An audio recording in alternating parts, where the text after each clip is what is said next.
Good morning, good afternoon, good evening, everyone. I hope everyone is doing well today, as always. And today we're going to do you can consider it a companion video to a video that I had come out previously where I went over how to invade an Elden Ring. So today we're going to go over low-level invasions, which I did mention we may do a separate video on in that video. And we're going to follow the same format as we did in that video, where we're going to go over a couple of the essentials that I wanted to go over, and then we're going to do an invasion or two afterwards and apply what we learned. So before starting off here, I covered more of the basics in that video. So if you are completely new to invading an Elden Ring or any of the Souls games, I would recommend checking out that one first, because we will not go over the basics in this video. Let me just plug my own video. It'd be in the description. So let's get into it here. So what is a low-level invasion? I know it might sound silly to really bring that up for you more experienced guys out there, but I consider it, when I talk about that, to be level 50 and under. Or probably not quite 50, but definitely below 50. As soon as you get to 50, 60, I'll consider that mid-range. Some of this still applies, but you have some more points to put into your damage stats. And I would say that low-level invasions have more in common with high-level invasions than they do invading at meta level, 125 to 150 in that bracket. The reason why I say that is because if you take a look at our stats here on the right, we only have 19 strength, 19 dexterity, and we also have 18 faith as well. The reason for the faith is because this is actually the character that I did my Black Knife cosplay on, if you remember that. Came out a few months ago. And so I needed the 18 faith for the Black Knife. But we also get access to some incantations as well, which is kind of nice. But that brings us to why I say that. So I'm not specialized really into any sort of damage stat. I have kind of a mixed bag here. And the beauty of this at low level is that you don't have to specialize your stats to use something. Like, we'll take a look at the build here. So I have a cold great sword, a cold knight's great sword. I have a lightning sword over here. I have a fire halberd over here. We don't have to specialize, because if you take a look at the scaling here, we'll go back to our knight's great sword here. We get D's across the board in everything here: strength, dexterity, intelligence. It looks like my report card. So it doesn't make any sense to dump any sort of points into one of our stats. All you want to do at low level is just have enough stats to wield the weapons that you would like. So the rest of your points, really what you're going to focus on is dumping it into vigor and also endurance.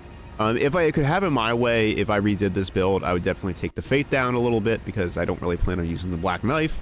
I would take that down and put that probably into endurance and vigor. A good point for endurance, I see a lot of people say, is 24. That gives you a little bit more equip load to use a little bit heavier weapons. You can either do that or dump it all into vigor, as we said earlier. And just taking a quick look at my build here, it's so disorganized. This is kind of something for you newer guys as well. This is an organized mess to me. It makes sense to me, and so we're going to keep it this way for this video. We covered the stats and how you should distribute them. Like I said, prioritize vigor, you guys. I'm tired of seeing people only have 500 HP, approaching level 200 here. That doesn't make any sense. So vigor, endurance is what you focus on. For your damage stats, strength, dexterity, intelligence, faith, arcane, just enough to wield the weapons that you want to use. The scaling does not matter at this level. You will not see good scaling on your weapons until you start upgrading them more.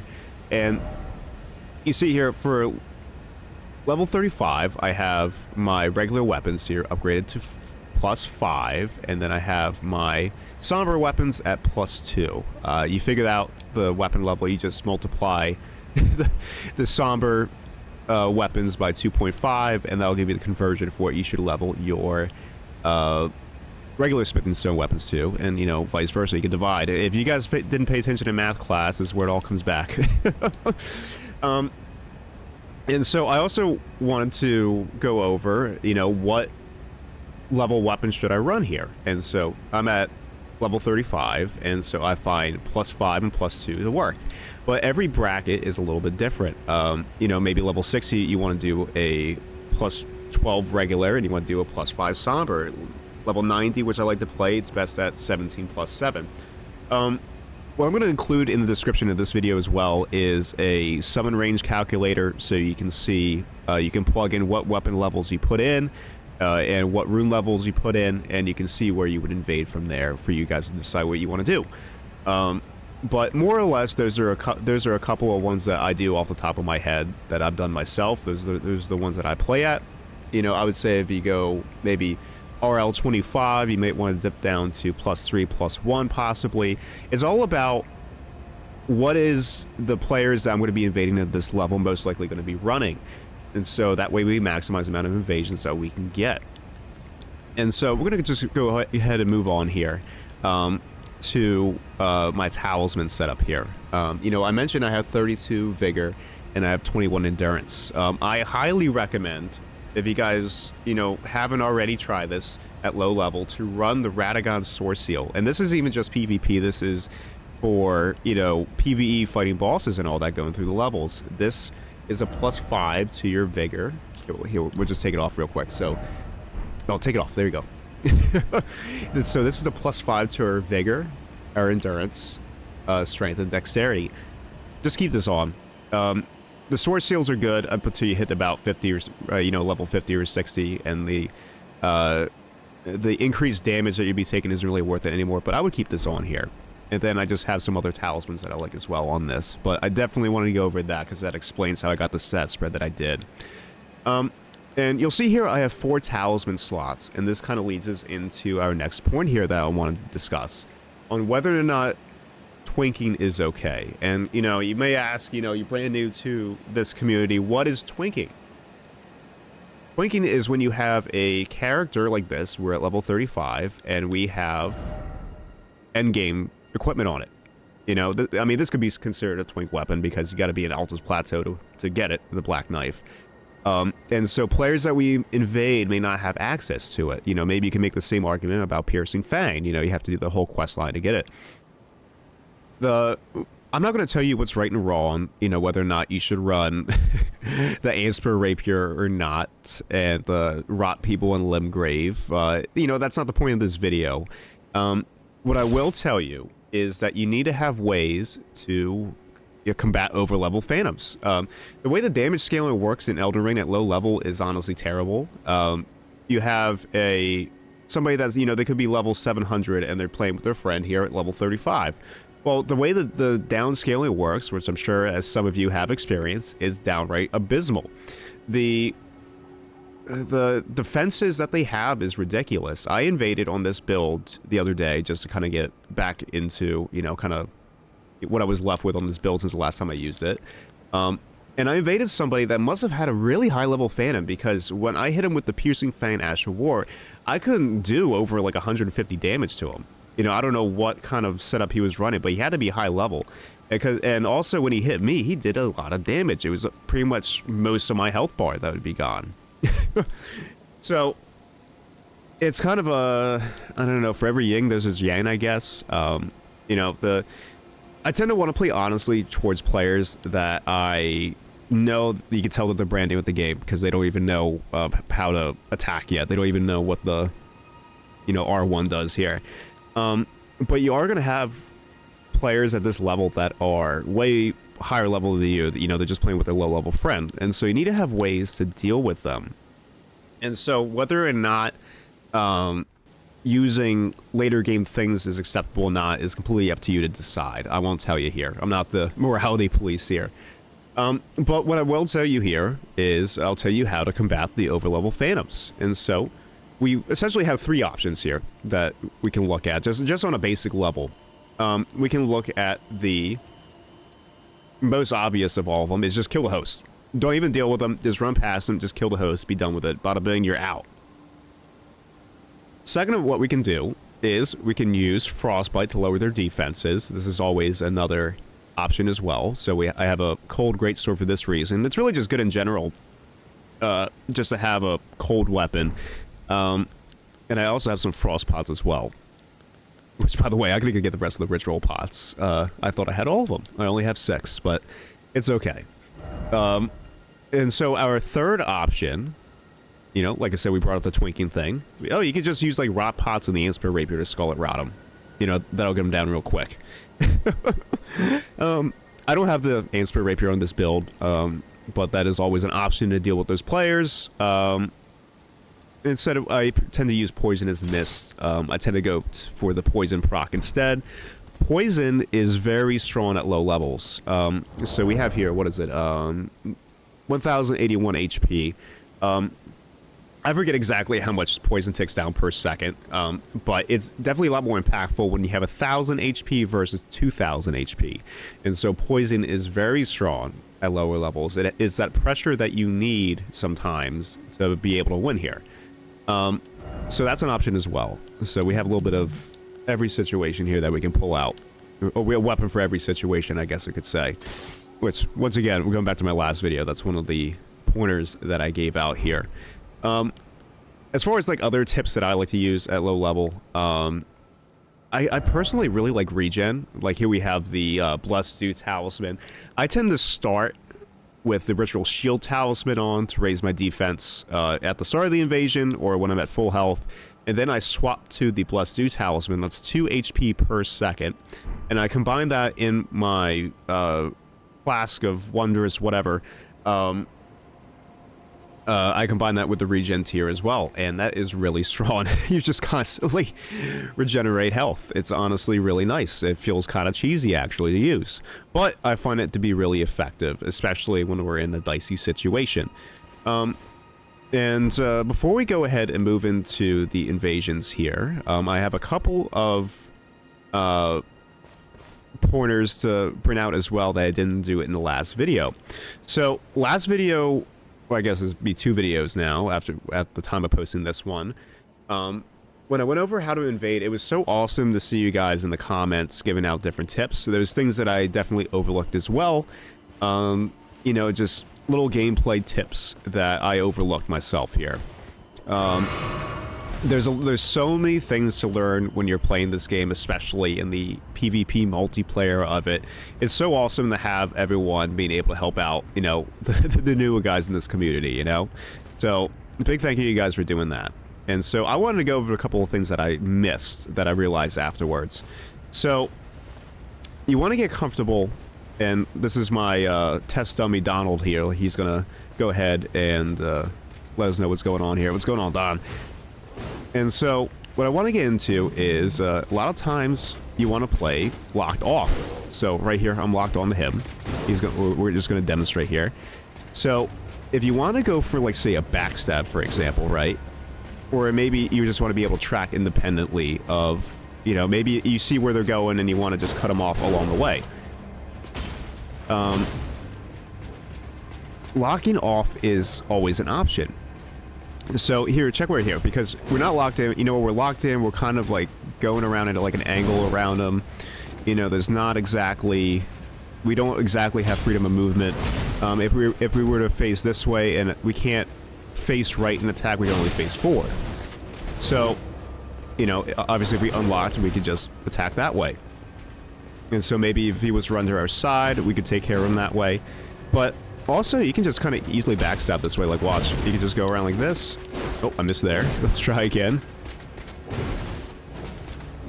Oh, this guy's juking me out. He's making me a liar. So, okay, perfect. He's locked in like that. We're not. Oh, there we go. 3rd time's a charm, right? And so that's something I didn't mention as well about locking on and locking off. We'll just go ahead and get him out.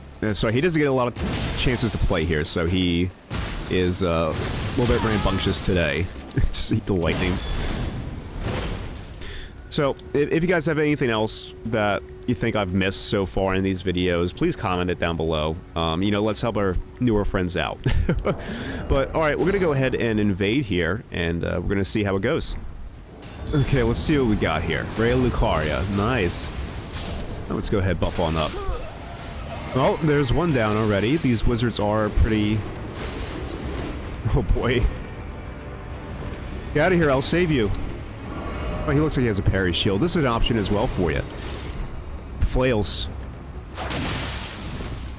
Can't parry that. Oh, good blood loss on that, though. Go ahead, swap. Oh, I didn't get it. Go ahead, swap this on. There you go, I'll parry you as well. You can't parry me. And there's the bleed.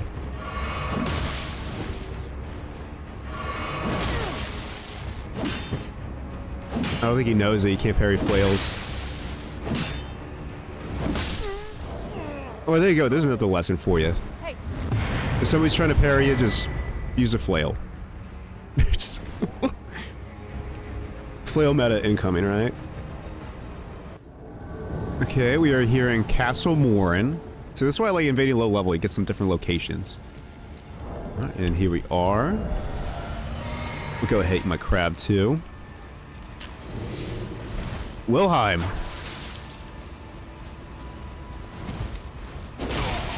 Oh. Oh, Mr. Dragon. I'm just gonna go ahead to the left there. That's flame, interesting. There we go. Oh, you knocked me out of it. How rude. Oh wait, no, not that. We want that. Oh, I can go ahead and show you guys what the poison does here and how much pressure that can provide. So they're a little distracted right now.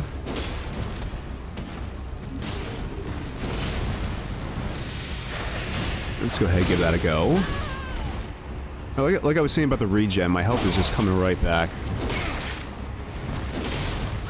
There we go, poison. Now we can apply the pressure, and we'll swap to something with a lightning infusion, do a little bit more damage. It's just like that. Oh, here we go. He's angry.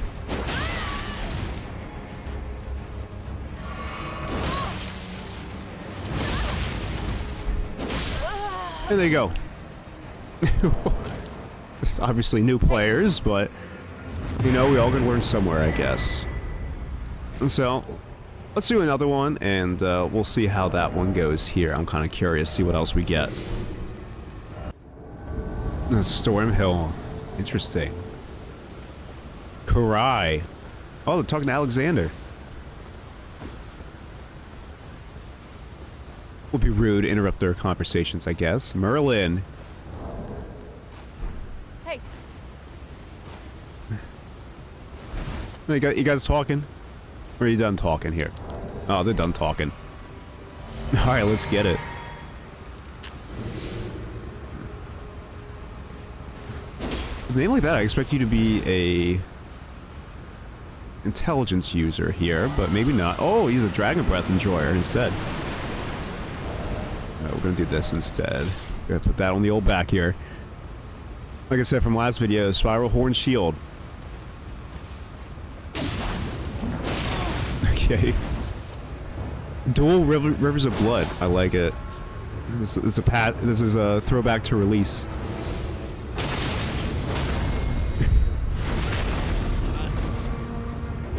Still is just as predictable though.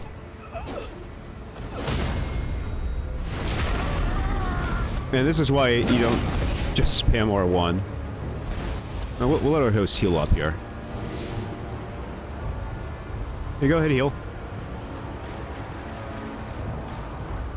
You can heal up. They don't want to heal up. And, it's time to show you the beauty of Piercing Fang. Wait, hang on, let me do it again. Wait, hang on. Okay, you don't want to see Piercing Fang, we'll do Impaling Thrust instead. Yeah, we'll just all die. Oh, what an invasion, right? Alright, well, I hope you guys learned something new in this video. You know, let me know if this video was terrible, if it was great, whatever you think. I do want to give you guys one more pro tip that you may have not heard just yet here at the closing of this video. And I saw somebody mention this in the comments on the last video, or the last How to Invade video.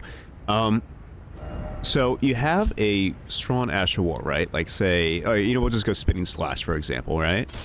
So I don't want my opponents to know that I have this on my Shamshire, for example, right? So, you know, be fighting alone and all that. You never want to show your full hand when you are fighting other players. Don't let them know what you have. Let them think you have like a weak Asher War, and then you get closed in on, and then you pull out the Spinning Slash and do a lot of damage. It's one of those small little things. I saw somebody mention that. Like I said earlier, I hope you guys keep commenting this stuff down below, because there's things that, you know, we don't have time to cover in every single video, or I may forget. And so to have, you know, such a nice discussion down in the comments about different tips and everything for everybody is fantastic to see. But we're just going to go ahead and wrap it up here. Closing thoughts. Low-level invasions are fun. I enjoy doing them from time to time.